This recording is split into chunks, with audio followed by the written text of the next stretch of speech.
Hello guys, இந்த வீடியோவில் நம்ம SBI Clerk Mains ரிலேட்டடான சில அப்ளிகேஷன்ஸ் நம்ம பார்க்கலாம். கொஸ்டின் நம்பர் 1 இந்த இருக்குது, ரீட் பண்ணிக்கங்க, அதுக்கப்புறம் சால்வ் பண்ண ஸ்டார்ட் பண்ணிடலாம். ஓகே, கொஸ்டினில் என்ன கொடுத்துருக்காங்கன்னா, the length of train B is Z meters running at a speed of Y meter by second and it crosses a platform which is 25% less than that of its length in 14 seconds. Okay, train பியை பற்றி சொல்லியிருக்காங்க. Train பியோட length கொடுத்துருக்காங்க. Length வந்துட்டு இசட்னு கொடுத்துருக்காங்க. Speed வந்துட்டு Y metre by செகண்ட்னு கொடுத்துருக்காங்க. அடுத்து என்ன சொல்லியிருக்காங்கன்னா, ட்ரெயின் பி வந்துட்டு அதோட லென்த்தை விட 25% கம்மியான லென்த் உள்ள ஒரு பிளாட்ஃபார்மை வந்துட்டு 14 செகண்டில் கிராஸ் பண்ணுதுன்னு சொல்லியிருக்காங்க. அப்போது 25%ஓட ப்ராக்ஷன் வேல்யூ நமக்கு தெரியும் 154ன்னு. அப்போது ட்ரெயினோட லென்த் வந்துட்டு என்ன, ட்ரெயினோட லென்த் 4 பார்ட்டாக இருந்திருந்தால் பிளாட்ஃபார்மோட லென்த் எப்படி இருந்திருக்கும், இதுலேருந்து 1 பார்ட் கம்மியாக இருந்திருக்கும், 3 பார்ட்டாக இருந்திருக்கும். ஓகேவா, இது ட்ரெயினுக்கும் பிளாட்ஃபார்முக்கான ரேஷியோ. ஓகேவா, நமக்கு என்ன கொடுத்துருக்காங்க, இங்கே ட்ரெயினோட லென்த் வந்துட்டு இசட்னு கொடுத்துருக்காங்க. ஸோ நம்ம இதை 4Z 3Zன்னு வச்சுக்குவோம். அப்போ தான் கால்குலேட் பண்ண ஈஸியாக இருக்கும். இதையும் 4Zன்னு மாற்றிக்கலாம். ஓகேவா, அடுத்து என்ன, அதாவது அந்த பிளாட்ஃபார்மை வந்துட்டு 14 செகண்டில் கிராஸ் பண்ணுதான். ஸோ இதை எப்படி எழுதிக்கலாம், distance by speed equal to டைம்னு எடுத்துக்கலாமா. இங்கே டிஸ்டன்ஸ் என்ன, ட்ரெயினோட லென்த்தும் பிளாட்ஃபார்மோட லென்த்தும் தானே நமக்கு டிஸ்டன்ஸு. அப்போ 4Z + 3Z வந்து 7Zன்னு இருக்குமா. டிவைடட் பை ஸ்பீடு என்ன, y metre by second. Y எவ்வளோ டயத்தில் கிராஸ் பண்ணுது, 14 செகண்டில். ஓகேவா, இந்த ஒய் வந்துட்டு இந்த சைடு போணுச்சுன்னா என்ன ஆகும், இதோட மல்டிபிள் ஆகுமா. அப்போ 7Z = 14Yன்னு இருக்குமா. ஓகே, இது கேன்சல் ஆனிச்சுன்னா 1 டைமு, இது 2 டைம் ஆயிரும். இந்த ஒய் இந்த சைடு வந்துச்சுன்னா, ஓகே இந்த சைடு வந்துச்சுன்னா என்ன இருக்கும், Z/Yன்னு இருக்கும். இங்கே 2/1ன்னு இருக்கும். கரெக்டாக. ஓகே, இப்போ இசட்டோட வேல்யூவும் ஒய்யோட வேல்யூ இங்கே ஆட் பண்ணலாமா. அப்போ என்ன, 4 × இசட்டுக்கு பதிலாக 2 போட்டோம்னா 8ன்னு கிடச்சிரும். இது வந்துட்டு ஒய்க்கு பதிலாக 1 போட்டோம்னா 1 இருக்கும். இது வந்துட்டு ட்ரெயின் பியோட லென்த்துக்கும் ஸ்பீடுக்குமான ரேஷியோ. நம்ம இதை எக்ஸ்ன்னு எடுத்துக்கிட்டோம்னா இதை 8Xன்னு எடுத்துக்கலாம். ஓகேவா, இது வரைக்கும் கிளியரா. அடுத்து போகலாமா. அடுத்து என்ன சொல்லியிருக்காங்க, train B also overtakes train Q which is running in the same direction at the speed of 90 km/h in 108 seconds. Okay, and the length of train Q is 60 meters more than that of train B. Okay, இருக்கட்டும். Find the sum of the length of two trains. ரெண்டு ட்ரெயின்ஸோட sum of the length தான் கேட்குறாங்க. இங்கே என்ன சொல்லியிருக்காங்கன்னா, train Q வந்துட்டு 60 meters more than train B. Train பியோட 60 metre அதிகமாக இருக்கான் ட்ரெயின் Q. நமக்கு தெரியும் ட்ரெயின் பியோட லென்த் வந்துட்டு 8X நீங்கள் எடுத்துருக்கோமா. அப்போது ட்ரெயின் பியோட லென்த் வந்துட்டு 8Xனா ட்ரெயின் Qவோட லென்த் எப்படி இருக்குமா, இதை விட 60 அதிகமாக இருக்குமா. அப்போ 8X + 16 இருக்குமா ட்ரெயின் Qவோட லென்த்து. ஓகேவா, அப்போ நமக்கு டைம் இருக்குது, ஸ்பீடு இருக்குது, ரெண்டுக்குமான ஸ்பீடு இருக்குது, ரெண்டுக்குமான டிஸ்டன்ஸ் இருக்குது. அப்போ அகைன் அந்த சேம் ஈக்குவேஷன் தான், distance by speed equal to time தான். டிஸ்டன்ஸ் என்ன, இங்கே ரெண்டு ட்ரெயினோட லென்த்து தானே நமக்கான டிஸ்டன்ஸு. அப்போ 8X இங்கே ஒரு 8X இங்கே ஒரு 8X இருக்குது, மொத்தம் 16X ப்ளஸ் இந்த 60. ஓகேவா, டிவைடட் பை ஸ்பீடு என்ன, ட்ரெயின் பியோட ஸ்பீடு நமக்கு தெரியும் எக்ஸ்ன்னு. இங்கே என்ன கொடுத்துருக்காங்கன்னா, சேம் டேரக்ஷன்னு கொடுத்துருக்காங்க. அதாவது ரிலேட்டிவ் ஸ்பீடில் சேம் டேரக்ஷனாக இருந்துச்சுன்னா ரெண்டு ட்ரெயினோட ஸ்பீடையும் மைனஸ் பண்ணுவோம். இதுவே ஆப்போசிட் டேரக்ஷனாக இருந்துச்சுன்னா ரெண்டு ட்ரெயினோட ஸ்பீடையும் ஆட் பண்ணுவோம். இங்கே நமக்கு சேம் டேரக்ஷனில் தான் வந்துட்டுருக்கு, அதனால் ரெண்டு ட்ரெயினோட ஸ்பீடையும் மைனஸ் பண்ணிக்கலாம். அப்போ எக்ஸ் மைனஸ் இங்கே ட்ரெயின் Qவோட ஸ்பீடு என்ன, 90 km/h. இங்கே மட்டும் இது என்ன, ட்ரெயின் Qவோட ஸ்பீடு மட்டும் km/h இருக்குது. மற்றது என்ன, ட்ரெயின் பியோட ஸ்பீடு வந்துட்டு மீட்டர் பை செகண்டில் இருக்குது. அது கிராஸ் பண்ண டைமும் ரெண்டு ட்ரெயினுக்கும் செகண்டில் தான் இருக்குது. ஸோ ட்ரெயின் Qவோட அதாவது ஸ்பீடையும் மீட்டர் பை செகண்டில் சேஞ்ச் பண்ணிக்கலாமா. அப்போ 90 km/h மீட்டர் பை செகண்டை மாற்றணும்னா என்ன பண்ணலாம், 5/18 மல்டிபிள் பண்ணலாமா. அப்போ என்ன வரும், இது 1 டைமு, இது 2 டைம் வரும், இது அகைன் 1 டைம், இது 5 டைம்னு வருமா. அப்போது ட்ரெயின் Qவோட ஸ்பீடு வந்துட்டு எப்படி கிடைக்கும், 25, 5 × 5 வந்துட்டு 25 மீட்டர் பை செகண்ட்னு கிடைக்குமா. ஓகே, இது கிளியரா. இங்கே நம்ம எதுக்கு 5/18 மல்டிபிள் பண்ணுறோம்னு தெரியுமில்ல. அதாவது 1 கிலோமீட்டர்னா 1000 மீட்ரு, அதே மாதிரி 1 ஹவர்னா 16 மினிட்ஸு அண்ட் 1 மினிட்னா 60 செகண்ட். ஓகேவா, இது மல்டிபிள் பண்ணிக்கலாமா. இப்போ 1000 மேலே இருக்கும், கீழே வந்துட்டு 60 × 60 வந்துட்டு 3600 வந்துடும். இதை கேன்சல் பண்ணோம்னா நமக்கு ஃபைனலாக கிடைக்கிற வேல்யூ தான் இந்த 5/18. ஓகேவா, அதாவது எந்த km/h மீட்டர் பை செகண்டை மாற்றுறதுக்கு இந்த 5/18 போட்டுக்கணும். அதுவே மீட்டர் பை செகண்டாக இருக்குது, அதை km/h மாற்றணும்னா 18/5 போட்டுக்கணும். ஓகேவா. ஓகே, அப்போ Qவோட ஸ்பீடு என்ன, Qவோட ஸ்பீடு வந்துட்டு 25 மீட்டர் பை செகண்ட் நமக்கு கிடச்சிருக்கு.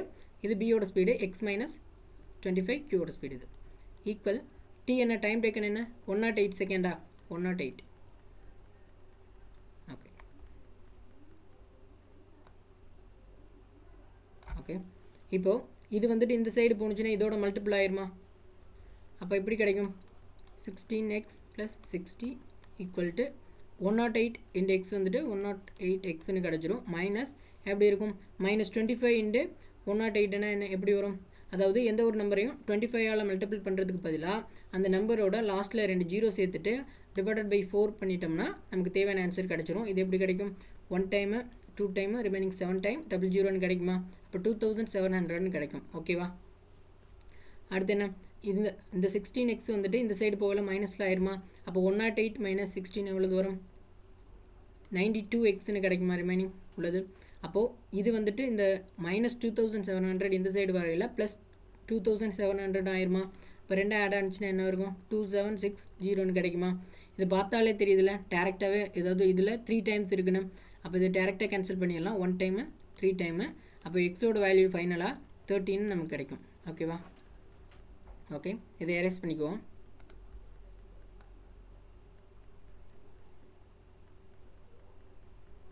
ஓகே ஓகே நம்மகிட்ட என்ன கேட்டிருக்காங்க அவங்க find the sum of the length of 2 trains ரெண்டு ட்ரெயின்ஸோட சம் ஆஃப் த லென்த் தான் கேட்குறாங்க எக்ஸோட வேல்யூ 13 வச்சு இந்த 30 நமக்கு கிடச்சிருக்கு அந்த வேல்யூ கொண்டையே இங்கே சப்ஸ்டியூட் பண்ணோம்னா நமக்கு ரெண்டு ட்ரெயினோட லென்த்து கிடச்சிரும்ல இங்கே ட்ரெயின் பியோட லென்த் எவ்வளோ இருக்குது 8x இருக்குது ட்ரெயின் கியூவோட லென்த் என்ன இருக்குது 8x + 60 இருக்குது ரெண்டையும் ஆட் பண்ணோம்னா என்ன வரும் 8x இங்கே ஒரு 8x மொத்தமாக 16x ப்ளஸ் அந்த 60 அப்போது இங்கே என்ன பண்ணலாம் எக்ஸுக்கு பதிலாக 30 ஆட் பண்ணலாமா 30 + 60 ஓகேவா இது ரெண்டையும் மல்டிபிள் பண்ண என்ன ஆகும் 16 ×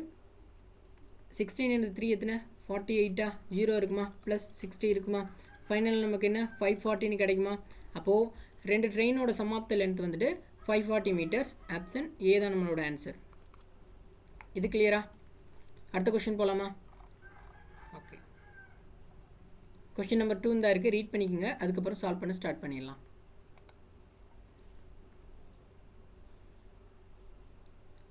ஓகே கொஸ்டினில் என்ன சொல்லியிருக்காங்க the percentage of b is z years and that of q is y years okay அடுத்து என்ன சொல்லியிருக்காங்க b is m plus 4 years elder than q and average of okay and அதோட முடியுது அடுத்து என்ன சொல்லியிருக்காங்கன்னா the age of s after 4 years is 68 years okay அதாவது எஸ்ஸோட after 4 years வந்து எஸ்ஸோட ப்ரெசன்ட் ஏஜ்லேருந்து 4 வருஷம் கழிச்சு அதுக்கு எப்படி ஏஜ் இருக்குமா 68ன்னு இருக்குமா ஓகேவா அடுத்து என்ன சொல்லியிருக்காங்க the ratio of the present age of r and s is 23:32 ஆருக்கும் எஸ்ஸுக்குமான ப்ரெசன்டேஜ் ரேஷியோ கொடுத்துருக்காங்க அது இருக்கட்டும் அப்படியே அடுத்து என்ன சொல்லியிருக்காங்க and q is not elder than s but elder than r q வந்துட்டு ஆருக்கு எல்டரா எஸ்ஸுக்கு எல்டர் கிடையாதுன்னு சொல்லியிருக்காங்க ஓகேவா அப்போ எஸ்ஸுக்கு ஈக்குவலாகவும் இருக்கலாம் அடுத்து என்ன சொல்லியிருக்காங்க the present age of b is 37.5% more than that of q அதாவது பியோட பர்சன்டேஜ் வந்துட்டு க்யூவை விட 37.5% மோரில் இருக்குன்னு சொல்லியிருக்காங்க தென் வேறு என்ன சொல்லியிருக்காங்க all person have that birthday today இருக்கட்டும் அடுத்து என்ன சொல்லியிருக்காங்க find the sum of all possible value of M எம்மோட ஆல் பாசிபிள் வேல்யூ கேட்டிருக்காங்க ஸோ எம்மை பற்றி இங்கே மட்டும் தான் பேசியிருக்காங்க அப்போ இதை வச்சு தான் எம்மோட வேல்யூ நம்ம கண்டுபிடிக்க போகிறோம் ஓகேவா அப்போது இங்கே என்ன சொல்லியிருக்காங்க percentage of B is 37.5% more then that of Q அப்போது 37.5%ஓட ஃப்ராக்ஷன் வேல்யூ நமக்கு என்னன்னு தெரியும் 3/8ன்னு தெரியுமா அப்போது PQன்னு இருக்குது Q வந்துட்டு 8xஆக இருந்துச்சுன்னா 8 பார்ட்டாக இருந்துச்சுன்னா B எப்படி இருக்குமா இதுலேருந்து 3 பார்ட் அதிகமாக இருக்குமா அப்போ 11xன்னு இருக்குமா அப்போ என்ன நமக்கு இங்கே என்ன கிடச்சிருக்குன்னா பிக்கும் கியூக்குமான ப்ரெசன்டேஜுக்கான ரேஷியோ கிடச்சிருக்கு நமக்கு அங்கே ஃபஸ்ட்டு சென்டென்ஸில் என்ன கொடுத்துருக்காங்க பியோட ப்ரெசன்டேஜ் இசட்டுனும் கியூவோட ப்ரெசன்டேஜ் வந்துட்டு ஒய்னும் கொடுத்துருந்தாங்க ஓகே ஆக்சுவலாக இது நமக்கு இப்போ தேவையில்லை நமக்கு டேரெக்டாக என்ன கிடச்சிருச்சுன்னா பிக்கும் கியூக்குமான ப்ரெசன்டேஜுக்கான ரேஷியோவே கிடச்சிருச்சு ஸோ நம்ம இதை 11x:8xன்னே எடுத்துக்கலாம் ஏன்னா வேறு எங்கேயுமே ஒய்யோட வேல்யூயோ இசட்டோட வேல்யூயோ கண்டுபிடிங்கன்னு சொல்லி நமக்கு கேட்கவே இல்லை ஓகேவா அது அப்படியே இருக்கட்டும் அடுத்து என்ன சொல்லியிருக்காங்க b is m plus 4 years elder than q okay b வந்துட்டு q விட m plus 4 years அதிகமாக p வந்துட்டு q விட m plus 4 years அதிகம்னா இது ரெண்டுக்குமான டிஃபரன்ஸ் தானே இந்த m plus 4 years அப்போ இதை எப்படி எழுதலாம் 11x minus 8x equal to m plus 4ன்னு எழுதிக்கலாமா அப்போ இது கேன்சல் ஆனால் என்ன வரும் 3x equal to m plus 4ன்னு நமக்கு கிடைக்கும். ஓகேவா? ஓகே, அடுத்து என்ன சொல்லியிருக்காங்க? Age of S after 4 years is 68 years. அப்போது எஸ்ஸோட ஏஜ் வந்துட்டு ஆஃப்டர் 4 இயர்ஸ் கழிச்சு 68னா அப்போ ப்ரெசன்டேஜ் எஸ்ஸோடது என்னவாக இருக்கும்? இதுலேருந்து 4 மைனஸ் பண்ணிவிட்டா எஸ்ஸோட ப்ரெசன்டேஜ் கிடச்சிரும்ல. ஓகே, அப்போது 68 1 மினிட். ஓகே, அப்போ 68 மைனஸ் 4னா என்ன வரும்? எஸ்ஸோட வேல்யூ வந்துட்டு 68 மைனஸ் 4 64ன்னு கிடச்சிரும்ல. ஓகேவா? இது கிளியரா? அடுத்து என்ன சொல்லியிருக்காங்க? The ratio of percentage of R and S is 23:32ன்னு சொல்லியிருக்காங்க. அதாவது ஆருக்கும் எஸ்ஸுக்குமான பெர்சன்டேஜ் ரேஷியோ 23 என்ன சொல்லியிருக்காங்க? 32வா? 32. அப்போது இது எக்ஸ் எக்ஸ்ன்னு எடுத்துக்குவோம். 23x 32xன்னு. அப்போ நமக்கு தெரியும் எஸ்ஸோட பெர்சன்டேஜ் வந்துட்டு 64ன்னு. அப்போ இந்த 32x தான் இந்த 64னா எக்ஸோட வேல்யூ என்ன கிடைக்கும்? 2ன்னு கிடைக்குமா? அப்போ இந்த எக்ஸோட வேல்யூவை இங்கே சப்ஸ்டியூட் பண்ணோம்னா ஆரோட பெர்சன்டேஜ் கிடச்சிருந்தானே. அப்போ ஆரோட பெர்சன்டேஜ் என்னவாக இருக்கும்? 23 × 2 வந்துட்டு 46ன்னு கிடைக்குமா? ஓகேவா? இது வரைக்கும் கிளியரா? ஓகே, அடுத்து என்ன சொல்லியிருக்காங்க? Okay, Q is not elder than S but elder than R. அதாவது Q வந்துட்டு ஆரோட எல்டரா, பட் எஸ்ஸுக்கு எல்டர் கிடையாதான். அப்போ எஸ்ஸுக்கு ஈக்குவலாக இருக்கும் Q, இல்லாட்டி எஸ்ஸை விட கம்மியாக இருக்கும். ஓகேவா? ஓகே, வேறு என்ன கொடுத்துருக்காங்க? வேறு எதுவுமே கொடுக்கல. டேரெக்டாக என்ன சொல்லியிருக்காங்கன்னா find the sum of the possible value of எம்மோட பாசிபிள் வேல்யூ கேட்டிருக்காங்க. அப்போ நம்ம எம்மோட பாசிபிள், அதாவது எம்மோட வேல்யூவே நமக்கு ஃபஸ்ட்டு வேணும்னா என்ன தெரியும் நமக்கு? எக்ஸோட வேல்யூ தெரிஞ்சிச்சுன்னா அதை வச்சு எம்மோட வேல்யூ நம்ம ஈஸியாக கண்டுபிடிச்சிடலாம்ல. அப்போ எக்ஸோட வேல்யூ வேணும்னா நம்ம என்ன பண்ணலாம்? பியோட பெர்சன்டேஜோ இல்லை கியூவோட பெர்சன்டேஜோ தெரிஞ்சிச்சுன்னா நம்ம அதை வச்சு எக்ஸை கண்டுபிடிக்கலாம். அந்த எக்ஸை வச்சு எம்மோட வேல்யூ கண்டுபிடிக்கலாம். அப்போது பியை பற்றி வேறு எதுவுமே கொடுக்கல. பட் கியூவுக்கு மட்டும் இந்த கண்டிஷன் கொடுத்துருக்காங்க. அதாவது கியூ வந்துட்டு ஆரோட ஏஜுக்கு அதிகமாக இருக்காதான், எஸ்ஸோட ஏஜுக்கும் கியூ வந்துட்டு ஆரோட ஏஜுக்கு அதிகமாக இருக்குமா, எஸ்ஸோட ஏஜுக்கு அதிகமாக இருக்காதுன்னு சொல்லியிருக்காங்க. ஓகேவா? அப்போது ஆரோட ஏஜ் நமக்கு தெரியும் 46, அதே மாதிரி எஸ்ஸோட ஏஜ் தெரியும் 64 அண்டு இதுவும் 64. அப்போ இதுலேருந்து நம்ம என்ன எடுத்துக்கலாம்? அதாவது கியூவோட ஏஜ் வந்துட்டு 46க்கு அதிகமாக இருக்கணும், 64க்கும் கம்மியாக இருக்கணும். ஓகேவா? ஆனால் 64ஆகவும் இருக்கலாம். அப்போது இங்கே வாங்க, இங்கே என்ன கண்டுபிடிச்சிருக்கோம்னா பிக்கும் கியூக்குமான பெர்சன்டேஜுக்கான ரேஷியோ நம்ம பெர்சன்டேஜுக்கான ரேஷியோ நம்ம கண்டுபிடிச்சிருக்கோம். அதுக்கு கியூவோட வேல்யூ வந்துட்டு 8xன்னு நமக்கு கிடச்சிருக்கு. கரெக்டாக? அப்போது கியூவோட பெர்சன்டேஜ் வந்துட்டு 8ஆல் கம்ப்ளீட்டாக டிவைட் ஆகக்கூடிய ஒரு நம்பரை தானே இருக்கணும். அதாவது கியூவோட பெர்சன்டேஜ் வந்துட்டு 8ஆல் ஃபுல்லாக டிவைட் ஆகக்கூடிய ஒரு நம்பராக தான் இருக்கணும். கரெக்டாக? அப்போது 46க்கு அப்புறம் 8ஆல் டிவைட் ஆகக்கூடிய, அதாவது 8ஆல் ஃபுல்லாக டிவைட் ஆகக்கூடிய ஒரு நம்பர் என்ன இருக்குது? 48 இருக்கா?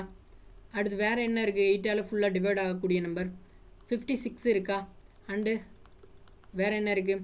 64 இருக்கா? வேறு போட முடியாது. ஏன்னா கியூ வந்துட்டு நாட் எல்டர் தென் எஸ், அதாவது எஸ்ஸோட ஏஜ் வந்துட்டு 64க்கும் அதிகமாக கியூவோட ஏஜ் இருக்காதுன்னு சொல்லியிருக்காங்க. ஓகேவா? அப்போது கியூவுக்கு வந்துட்டு இந்த 3 பாசிபிள் வேல்யூ தான் கிடைக்கும். ஓகேவா? அப்போது இந்த கியூவோட 3 பாசிபிள் ஏஜை வச்சுட்டு நமக்கு என்ன கிடைச்சிரும்? இந்த கியூவோட 3 பாசிபிள் வேல்யூ வச்சுட்டு நமக்கு என்ன கிடைக்கும்? எக்ஸோட வேல்யூ கிடைக்கும். அந்த எக்ஸோட வேல்யூ வச்சுட்டு நம்ம என்ன பண்ணலாம்? எம்மோட வேல்யூ கண்டுபிடிக்கலாம். இது வரைக்கும் கிளியரா? ஓகே, அப்போது நம்ம இங்கே கியூவுக்கு பதிலாக ஃபஸ்ட்டு இதில் கியூவுக்கு பதிலாக கியூவோட ஏஜ் 48 இயர்ஸ்னு வச்சுக்கிட்டோம்னா அப்போ என்ன பண்ணலாம்? இதை இந்த 8x ஈக்குவல் டு இந்த 8x தான் இந்த 48னா அப்போ எக்ஸோட வேல்யூ என்ன வரும்? 6ன்னு வருமா? இது 1 டைமு, இது 6 டைம். ஓகேவா? அதாவது கியூவோட ஏஜை வந்துட்டு நம்ம என்னென்னு எடுத்துக்கிறோம்? 48ன்னு எடுத்துக்கிறோம். அப்போது கியூவோட பெர்சன்டேஜ் 48னா இங்கே நமக்கு, அதாவது கியூவோட ஏஜுக்கு பிக்கும் கியூக்குமான ஏஜ் ரேஷியோ தெரியும். அப்போ இந்த 8x தான் இந்த 48ன்னு எடுத்தோம்னா எக்ஸோட வேல்யூ 6ன்னு கிடைக்கும். ஸோ இந்த எக்ஸோட வேல்யூ 6ங்கிறத இங்கே சப்ஸ்டியூட் பண்ணோம்னா எம்மோட வேல்யூ கிடைக்கும். கரெக்டாக? அப்போது 3x ஈக்குவல் டு m + 4ன்னு இருக்கா? அதில் எக்ஸோட வேல்யூ வந்துட்டு 6ன்னு சப்ஸ்டியூட் பண்ணலாமா? அப்போது 3 × 6 ஈக்குவல் டு m + 4ன்னு இருக்குமா? இது எப்படி வரும்? 18 கிடைக்குமா? ஈக்குவல் டு m + 4ன்னு இருக்குமா? ஓகே, அடுத்து என்ன வரும்? இந்த 4 வந்துட்டு இந்த சைடு வந்துச்சுன்னா இதோட மைனஸ் ஆயிருமா? அப்போ எம்மோட வேல்யூ வந்துட்டு 14ன்னு கிடைக்குமா? இது கிளியரா? ஓகே, அதாவது இந்த எக்ஸ் வேறு, இங்கே நம்ம கண்டுபிடிக்கிற எக்ஸ் வேறு, கன்ஃபியூஸ் ஆகிடக்கூடாது. ஓகேவா?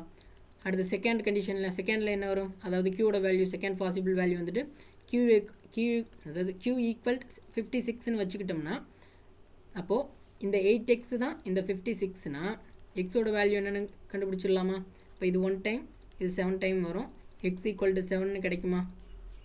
ஓகே, எக்ஸ் ஈக்குவல் டு 7ன்னு இதில் சப்ஸ்டியூட் பண்ணோம்னா எம்முக்கு இன்னொரு வேல்யூ கிடைக்குமா? அப்போ 3 × 7 ஈக்குவல் டு m+4ன்னு இருக்கும். இதை மல்டிபிள் பண்ணோம்னா 21ன்னு வரும். m+4 இங்கிட்ட இருக்கும். இது இந்த சைடு வந்துச்சுன்னா மைனஸில் வரும்.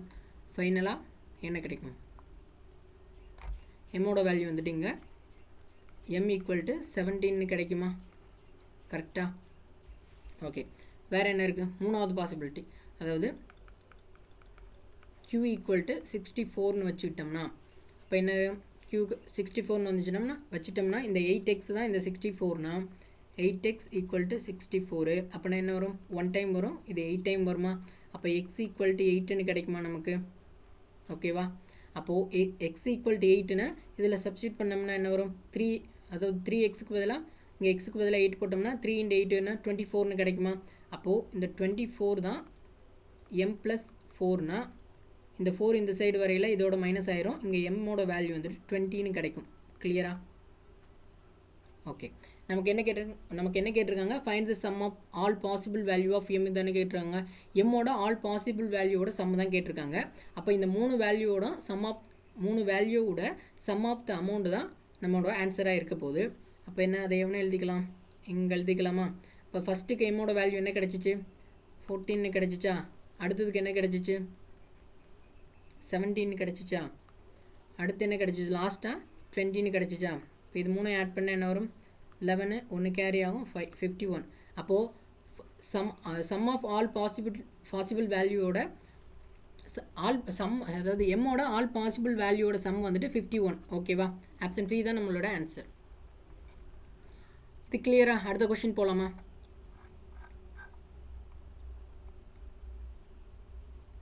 ஓகே, கொஸ்டின் நம்பர் 3 இந்த இருக்குது. ஓகே, ரீட் பண்ணிக்கோங்க, அதுக்கப்புறம் சால்வ் பண்ண ஸ்டார்ட் பண்ணிடலாம். ஓகே, கொஸ்டினில் என்ன கொடுத்துருக்காங்கன்னா, SIMA invested 50,000 in gold for a whole year. Okay, after 5 months of Saima, her brother joined her and invested 60,000. Okay va?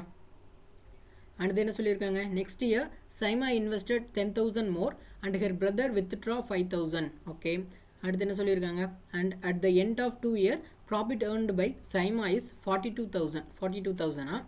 அடுத்து வேற, find the total profit earned if they distributed half of the total profit equally and rest in the profit ரேஷியோன்னு சொல்லியிருக்காங்க. நம்ம first கொடுத்துருக்க டேட்டாவை வச்சுட்டு profit ratio கண்டுபிடிச்சிக்கலாம். ஓகேவா? அப்போது சைமானு ஒருத்தங்க இருக்காங்க. அங்கே வந்துட்டு 50,000 கோல்டில் இன்வெஸ்ட் பண்ணுறாங்க. எவ்வளோதுக்குன்னா ஹோல் இயர், ஒரு வருஷம் முழுக்க. அப்போ 12 மாதம் இன்வெஸ்ட் பண்ணியிருப்பாங்க. அடுத்து என்ன சொல்கிறாங்க, after 5 months of Saima invest பண்ணி 5 monthக்கு அப்புறம் அவங்களோட பிரதர், ஓகேவா, பிரதர் பின்னு வச்சுக்கோம். பிரதர் என்ன பண்ணுறாங்கன்னா, அவங்க வந்து அவங்களோட ஜாயின் பண்ணி இன்வெஸ்ட் பண்ணுறாங்க. எவ்வளோதுன்னா 60,000 அவங்களோட பிஸ்னஸில் ஜாயின் ஆகிக்கிறாங்க. அதாவது 60,000 இன்வெஸ்ட் பண்ணுறாங்க. எப்போ வர்றாங்கன்னா ஆஃப்டர் 5 months ஆஃப் சைமாவுக்கு அப்புறம் 5 மாதம் கழிச்சு தான் வர்றாங்க. அப்போ 7 years இருந்திருப்பாங்க ஃபஸ்ட் இயரில். ஓகேவா? அடுத்து என்ன சொல்லியிருக்காங்க, நெக்ஸ்ட் இயர் சைமா இன்வெஸ்டட் 10,000 மோர். அப்போ அடுத்த வருஷம் வந்துட்டு சைமா என்ன பண்ணுறாங்கன்னா இதுலேருந்து 10,000 அதிகமாக இன்வெஸ்ட் பண்ணுறாங்களாம். அப்போது 60,000 இன்வெஸ்ட் பண்ணியிருப்பாங்க. இது ஒரு 1 year இருந்திருக்கும், 12 month. அதனால அவங்க பிரதர் என்ன பண்ணுறாங்க, ஓகே, ஹெர் பிரதர் வித்ட்ரா 5,000. அதாவது அவங்க பிரதர் என்ன பண்ணுறாங்கன்னா அடுத்த இயர் நெக்ஸ்ட் இயர் வந்துட்டு இதுலேருந்து 5,000 வித்ட்ரா பண்ணிடுறாங்களாம். அப்போ ரிமைனிங் 55,000 இருந்திருக்குமா, இது 12 monthக்கு இருந்திருக்கும். ஓகேவா? ஓகே, இப்போது இதில் என்ன, இங்கே ப்ளஸ் இருக்குது, பட் எல்லாத்துலேயும் காமனாக 3 0 மட்டும் கேன்சல் பண்ண மாதிரி தானே இருக்குது. அப்போது எல்லாத்துலேயும் காமனாக 3 0 கேன்சல் பண்ணிட்டோம்னா பண்ணிடலாமா? பண்ணிவிட்டு ரிமைனிங் உள்ளதை மல்டிபிள் பண்ணி ஆட் பண்ணிக்கலாம். அப்போ 5 × 12 வந்துட்டு 16 கிடைக்கும். அங்கே உள்ள 0 அப்படி வந்துடும். ப்ளஸ் 12 × 6 வந்து 72, ஒரு 0 அப்படியே. அடுத்து இங்கே என்ன இருக்குது, இங்கே வந்துட்டு 7 × 6 வந்துட்டு என்ன 42, 0 இருக்கும். ப்ளஸ் 55 × 12 50 55 into 12 போட்டோம்னா என்ன வரும்? ஓகே 600 and 60 கிடைக்குமா? 6 ஓகே 660 கிடைக்குமா? 660 கிடைக்குமா? ஓகே இதை ஆட் பண்ணோம்னா என்ன வரும்? 1320 ஓகே 20 கிடைக்குமா? அடுத்து இதை ஆட் பண்ண என்ன வரும்? 1080 ஓகே 1080 கிளியரா? ஓகே இதை கேன்சல் பண்ணிக்கலாமா? 0 கேன்சல் ஆகும். இது வந்துட்டு 6 டேபிளில் கேன்சல் பண்ணோம்னா 2 டைம் கிடைக்கும். இங்கே 1 டைம் 8 டைம்னு இருக்கும். இதை அகைன் கேன்சல் பண்ணோம்னா 11 9 கிடைக்கும். ஓகேவா? இதான் அவங்களோட ப்ராஃபிட் ரேஷியோ, அதாவது சைமாவும் உங்கள் பிரதருக்குமான ப்ராஃபிட் ரேஷியோ தான். இதை நம்ம எப்படி எடுத்துக்கலாம்? 11x 9xன்னு எடுத்துக்கலாமா? ஓகே அடுத்து என்ன சொல்லியிருக்காங்க? At the end of 2 years profit earned by Saima is 42,000. அதாவது 2 வருஷத்தோட எண்டில் சைமாவோட டோட்டல் ப்ராஃபிட் வந்துட்டு 42,000 இருக்கும். அண்ட் அவங்க என்ன கேட்டிருக்காங்க? Find the total profit earned. Total profit தான் நம்ம கேட்டிருக்காங்க. அதாவது அந்த பிஸ்னஸில் மொத்தமாக அவங்க ஏர்ன் பண்ண டோட்டல் ப்ராஃபிட் தான் கேட்டிருக்காங்க. அது இருக்கட்டும். அதுக்கப்புறம் என்ன சொல்லியிருக்காங்க? If they distributed half of the total profit equally and rest in the profit ratio. அதாவது அந்த பிஸ்னஸில் அவங்க 2 பேருக்கும் சேர்த்து 100% ப்ராஃபிட் கிடைக்குதுன்னா அதில் 50% என்ன பண்ணிட்டாங்களா? ஈக்குவலாக 2 பேரும் பிரிச்சுக்கிட்டாங்களாம். ரிமைனிங் உள்ள 50% என்ன பண்ணியிருக்காங்களாம்? இந்த ப்ராஃபிட் ரேஷியோக்கு ஏற்ற மாதிரி பிரிச்சிருக்காங்கன்னு சொல்கிறாங்க. ஓகேவா? அப்போது இந்த 50% 2 பேரும் ஈக்குவலாக ஷேர் பண்ணியிருந்தா சைமாவோட பாட் என்ன கிடச்சிருக்கும்? இதில் 25% கிடச்சிருக்கும். அவங்க பிரதருக்கு வந்துட்டு ஒரு 25% கிடச்சிருக்கும். ஓகேவா? அடுத்து என்ன சொல்லியிருக்காங்க? இந்த ரிமைனிங் 50% ஈக்குவலாக பிரிச்சுக்கிறாங்கன்னா அப்போது 50% இதோட இதில் என்ன ஆட் பண்ண என்ன வரும்? 20xன்னு கிடைக்குமா? அப்போது இந்த 20x தான் இந்த 50னா அப்போ எக்ஸ் எவ்வளோதுன்னு கண்டுபிடிச்சி இதோட மல்டிபிள் பண்ணோம்னா இவங்க 2 பேரும் இந்த ரிமைனிங் உள்ள 50% எவ்வளோ பர்சன்டேஜாக பிரிச்சுக்கிட்டு இருப்பாங்கன்னு தெரிஞ்சிரும்ல. அப்போ இதை கேன்சல் பண்ண என்ன வரும்? 1 டைம் 2.5% கிடைக்குமா? அப்போ 1 எக்ஸோட வேல்யூ வந்துட்டு 2.5% நமக்கு கிடைக்குமா? இது கிளியரா? ஓகே அப்போது 11 into 2.5 வேல்யூ என்ன? 11 into 2.5 வேல்யூ வந்துட்டு 27.5 27.5ன்னு கிடைக்குமா? 5%ன்னு கிடைக்குமா? அடுத்து இது என்ன? 9 into 2.5 வேல்யூ எத்தனை? 9 into 2.5னா 22.5ன்னு நமக்கு கிடைக்குமா? கரெக்டாக? ஓகேவா? அப்போது சைமாவுக்கு வந்துட்டு இங்கே ஒரு 20% இனிஷியலாக கிடச்சிருக்கும் ஃபஸ்ட் பார்ட்டில். அண்ட் ரிமைனிங்கில் அந்த 50%ல் வந்து எவ்வளவு கிடச்சிருக்கும்னா சைமாவுக்கு 27.5% கிடச்சிருக்குமா? அப்போது சைமாவுக்கு டோட்டலாக எவ்வளவு கிடச்சிருக்கும்? 5 7 + 5 வந்துட்டு 12 1 50. அப்போது சைமாவுக்கு டோட்டலாக 52.5% கிடச்சிருக்கும். அப்போது இந்த 52.5% தான் இந்த 42,000னா 100% எவ்வளவுன்னு கண்டுபிடிச்சோம்னா டோட்டல் ப்ராஃபிட் நமக்கு கிடச்சிரும்ல. அப்போது எப்படி எழுதிக்கலாம்? ஓகே இந்த 42,000ங்கிறது 52.5%னா அப்போ 100% எவ்வளோன்னு கண்டுபிடிச்சோம்னா டோட்டல் ப்ராஃபிட்டை நம்ம கண்டுபிடிச்சிடலாம்.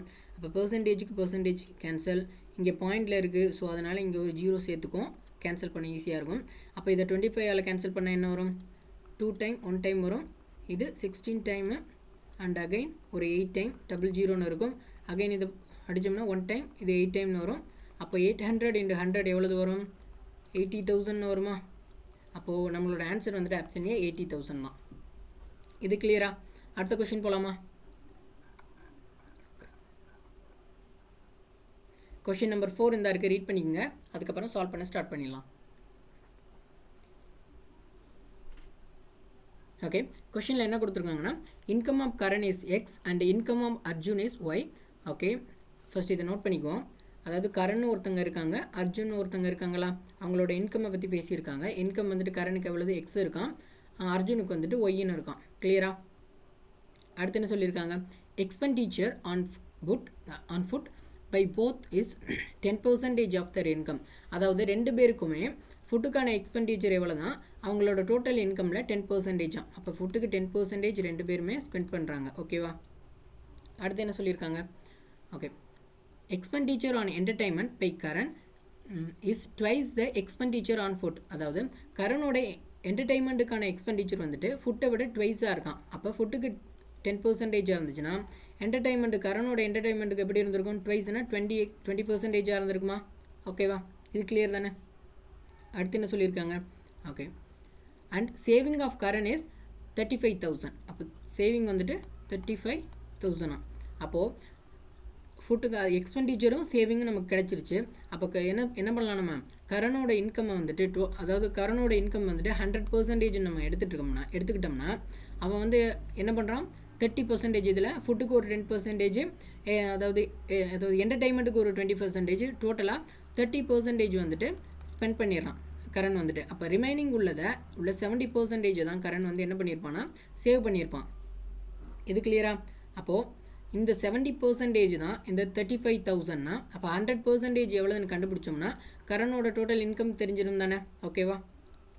அப்போது இங்கே என்ன இருக்குது, 35,000 தான் இந்த 70%னா 100% எவ்வளோன்னு கண்டுபிடிச்சோம்னா டோட்டல் இன்கம் கண்டுபிடிச்சிடலாம். இந்த பர்சன்டேஜ் கேன்சல், இது 1 டைம் வரும், இது 5 டைம் வரும். அப்போ 500 × 100 எவ்வளவு வரும், 50,000 வருமா? அப்போ கரனோட இன்கம் வந்துட்டு 50,000. ஓகேவா? அடுத்து என்ன கொடுத்துருக்காங்க, expenditure on entertainment by Arjun is 12,000. அதாவது என்டர்டைன்மெண்ட்டுக்கான எக்ஸ்பெண்டிச்சர் அர்ஜுனோட என்டர்டைன்மெண்ட்டுக்கான எக்ஸ்பெண்டிச்சர் வந்துட்டு 12,000. ஓகேவா? அடுத்து என்ன சொல்லியிருக்காங்க, saving of Arjun is 75% of his income. அவனோட இன்கமில் 75% வந்துட்டு அர்ஜுன் சேவ் பண்ணியிருக்கான். ஓகேவா? இதை வேணா இவனை எழுதிக்கலாமா, இதை எடுத்து விட்டுலாம். ஓகே. அகைன் நம்ம வந்துட்டு அர்ஜுனோட இன்கம் வந்துட்டு 100%ன்னு எடுத்துக்கிட்டோம்னா அவன் என்ன பண்ணியிருப்பான், 75% சேவ் பண்ணியிருப்பான்னு சொல்லியிருக்காங்க. அப்போது அர்ஜுன் வந்துட்டு 70% ஆஃப் அவனோட இன்கம்மை வந்துட்டு சேவ் பண்ணுறான். அப்போ ரிமைனிங் இருக்குது அந்த 25% தானே அவன் ஸ்பெண்ட் பண்ணியிருப்பான் எக்ஸ்பெண்டிச்சராக இருந்திருக்கும். அவன் இங்கே நமக்கு என்ன தெரியும், அதாவது அர்ஜுனோட ஃபுட்டோட எக்ஸ்பெண்டிச்சர் என்னன்னு நமக்கு தெரியும். அப்போது இங்கே ஃபுட்டுக்காக அவன் 10% செலவு பண்ணியிருந்தானா ரிமைனிங் 50% இருந்திருக்கும். அப்போது இந்த ரிமைனிங் உள்ள 50% தான் அவன் என்டர்டெயின்மெண்ட்டுக்கு ஸ்பெண்ட் பண்ணியிருப்பான். கரெக்டாக? அப்போது எப்படி எழுதிக்கலாம், இந்த 12,000 தான் இந்த 15%னா 100% எவ்வளோதுன்னு கண்டுபிடிச்சோம்னா நமக்கு அர்ஜுனோட இன்கமும் கிடச்சிருமா? அப்போது இதை கேன்சல் பண்ண என்ன வரும், பர்சன்டேஜ் கேன்சல், இது 3 டைம்ஸ் வரும், 5ஆல் கேன்சல் பண்ண 3 டைம்ஸு 2 டைம்ஸு 4 டைம்ஸ் 00ன்னு இருக்கும். இது 1 டைமு, இது 8 டைம் 00ன்னு இருக்கும். அப்போ 800 × 100 போட்டால் என்ன வரும், 80,000 வருமா நமக்கு ஆன்சர். அப்போ அர்ஜுனோட ஏஜ் வந்துட்டு 80,000. இது கிளியரா? புரிஞ்சுதில்ல? அப்போ நமக்கு ஆப்ஷன் டி தான் நம்மளோட ஆன்சர். அதாவது கரனோட இன்கம் வந்துட்டு 50,000, அர்ஜுனோட இன்கம் வந்துட்டு 80,000. கிளியரா? அடுத்த கொஸ்டின் போகலாமா? ஓகே. கொஸ்டின் நம்பர் 5 இந்த இருக்குது, ரீட் பண்ணிக்கோங்க. அதுக்கப்புறம் சால்வ் பண்ண ஸ்டார்ட் பண்ணிடலாம்.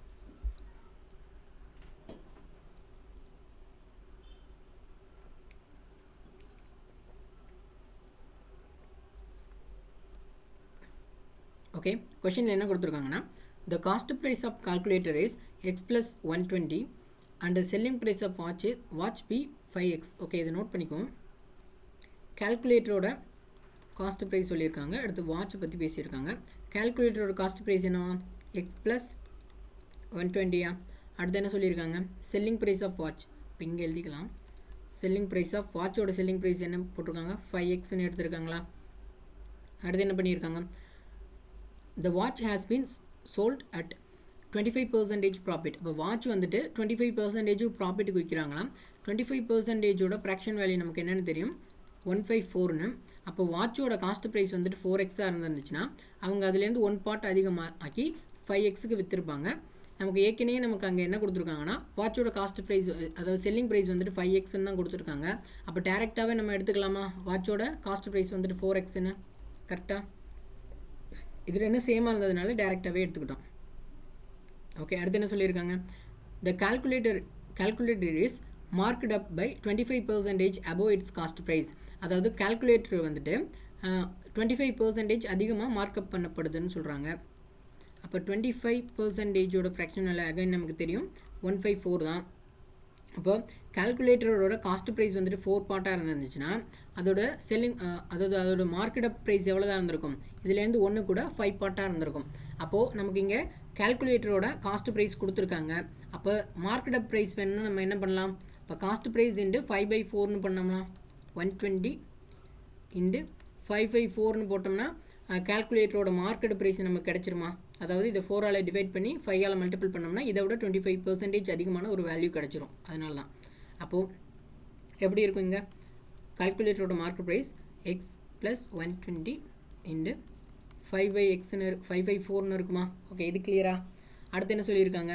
Okay, 25% above its cost price and sold at 500 after giving some discount. அதாவது அந்த கால்குலேட்டரை வந்துட்டு காஸ்ட் ப்ரைஸில் இருந்துட்டு 25% அதிகமாக மார்க்கப் பண்ணுறாங்க. அதுக்கப்புறம் என்ன பண்ணுறாங்கன்னா இதில் கொஞ்சோண்டு டிஸ்கவுண்ட் கொடுத்துட்டு 500 ரூபீஸ்க்கு ஃபைனலாக விற்றுடுறாங்க. ஓகேவா? அடுத்து என்ன சொல்கிறாங்க? If the cost price of watch is 48 times the discount offered on calculator. அதாவது வாட்சோட காஸ்ட் ப்ரைஸ் எப்படி இருக்கான்?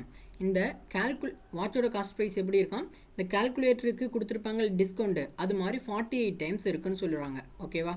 அப்போது இந்த கால்குலேட்டருக்கு கொடுக்கக்கூடிய டிஸ்கவுண்ட்டு இன்டு 48ன்னு போட்டோம்னா நமக்கு எதோட வேல்யூ கிடைக்கும்? வாட்சோட காஸ்ட் ப்ரைஸான 4x கிடைக்கும்னு சொல்லியிருக்காங்க. கிளியரா? ஓகே, இந்த எரேஸ் பண்ணிக்கலாம்.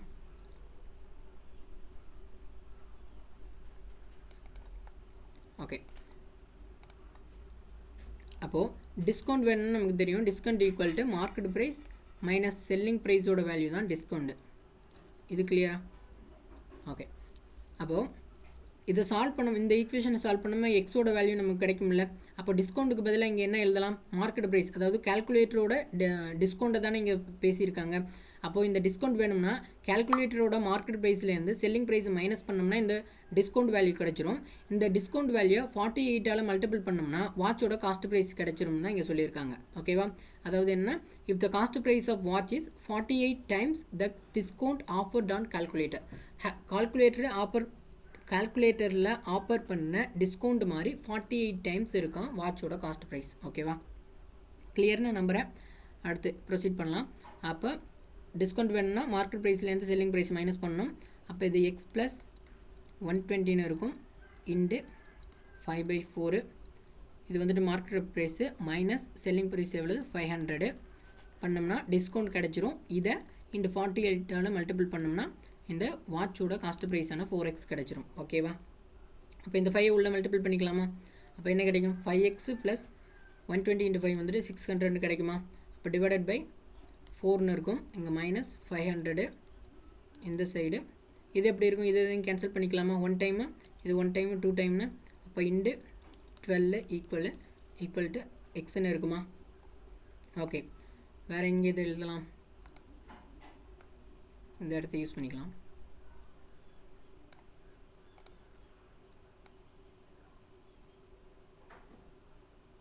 ஓகே, இங்கே முடிச்சிடலாம். அப்போது இந்த 4 வந்துட்டு இதோட மல்டிபிள் ஆனால் என்ன ஆகும்? அப்போ 5x ப்ளஸ் இது மல்டிபிள் ஆகும்னா 600 மைனஸ் 2000 வந்துடுமா?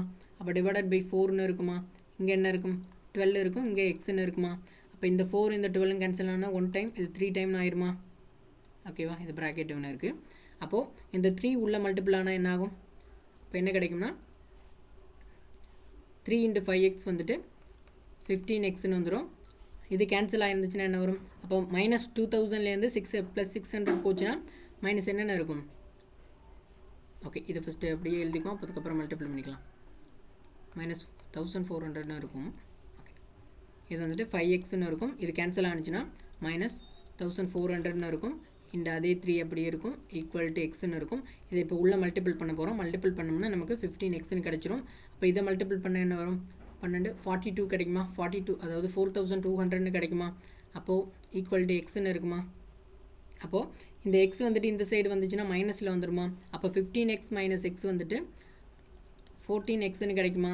அப்போ இந்த மைனஸ் 4200 இந்த சைடு போணுச்சுன்னா ப்ளஸ் 4200 ஆயிருமா? அப்போ 4200 இருக்குமா? அப்போ இதை கேன்சல் பண்ண என்ன வரும்? இது 1 டைம், இது டேரெக்டாக தெரியும்ல 3 டைம்னு இருக்குன்னு. ஓகேவா? அப்போ எக்ஸ் ஈக்குவல் 300ன்னு இருக்குமா? ஓகே, ஃபைனல் நமக்கு எக்ஸோட வேல்யூ 300ன்னு கிடச்சிருக்கு. அவங்க என்ன கேட்டிருக்காங்க நம்மள்கிட்ட? Find the market price of calculator. கால்குலேட்டரோட மார்க்கெட் ப்ரைஸ் தான் கேட்டிருக்காங்க. இங்கே இருக்குது நமக்கு கால்குலேட்டரோட மார்க்கெட் ப்ரைஸ். இதில் வந்துட்டு எக்ஸோட வேல்யூ சப்ஸ்டியூட் பண்ணோம்னா நமக்கு கால்குலேட்டரோட மார்க்கெட் ப்ரைஸ் கிடச்சிருமில்ல. அப்போது அதை எவ்வளோ எழுதலாம்? இங்கே எழுதிக்கலாமா? அப்போது எக்ஸுக்கு பதிலாக 300 போட்டோம்னா இப்போ 300 ப்ளஸ் 120 இன்ட்டு 5/4ன்னு இருக்குமா? கிளியரா? அடுத்து என்ன ஆகும்? இது இதோட ஆட் ஆனிச்சுன்னா 420ன்னு வந்துடும் இன்ட்டு 5/4ன்னு இருக்குமா? இப்போ இது கேன்சல் ஆனிச்சுன்னா 1 டைமு 0 5 டைம்னு வருமா? அப்போது 105 இன்ட்டு 5 என்ன வரும்? அதாவது எந்த ஒரு நம்பரையும் 5ஆல் மல்டிபிள் பண்ணுறதுக்கு பதிலாக 2ஆல் டிவைட் பண்ணலாம்னு சொல்லியிருக்கேன்ல. அப்போ இதை மல்டிபிள் பண்ண என்ன 2ஆல் டிவைட் பண்ணோம்னா என்ன வரும்? 5 டைம் வரும், 2 டைம் வரும், அகைன் ரிமைனிங் 5 டைம் வரும். கரெக்டாக? அப்போ நம்மளோட ஆன்சர் வந்துட்டு 525. ஆப்ஷன் டி தான் நம்மளோட ஆன்சர். அதாவது கால்குலேட்டரோட மார்க்கெட் ப்ரைஸ் வந்துட்டு 525. ஓகேவா? இது கிளியரா? ஓகே, இந்த கொஷினோட இந்த வீடியோ கம்ப்ளீட் ஆகுது. அடுத்த வீடியோவில் அனதர் 5 கொஷின் பார்க்கலாம். ஓகே, இந்த வீடியோ உங்களுக்கு பிடிச்சிருந்துச்சுன்னா மறக்காமல் லைக் அண்ட் சப்ஸ்கிரைப் பண்ணிடுங்க. வீடியோ எப்படி இருந்துச்சுன்னு கீழே கமெண்ட் பண்ணுங்கள். அதாவது எல்லா சமமும் உங்களுக்கு புரிஞ்சிருக்குன்னு நம்புகிறேன். ஓகேவா? ஓகே, பாய். அடுத்த வீடியோ பார்க்கலாம்.